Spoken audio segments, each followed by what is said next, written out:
Hi friends, welcome to 5 Minutes Tech YouTube channel. Here is Vivo V29 Pro smartphone. In this video, you will learn how to change alarm tone in your phone Vivo V29 Pro. First of all, go to settings of your phone. Go to settings, then go to sounds and vibration. Go to sounds and vibration and here select alarm ringtone. It is already set to fine day. Okay, these are all the system tone.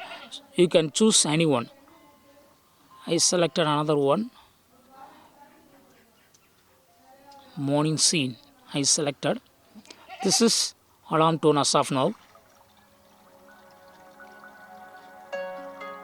If you would like to set any custom ringtone for alarm, click on custom ringtone and select any tone from here. But you should have MP3 file stored in your local gallery. As of now, I don't have anything, so it shows nothing here. Only system available tone listed here. Just select anyone and go back so that you can change from one ringtone to another ringtone for alarm in your phone Vivo V29 Pro. That's all friends. Thanks for watching. Bye.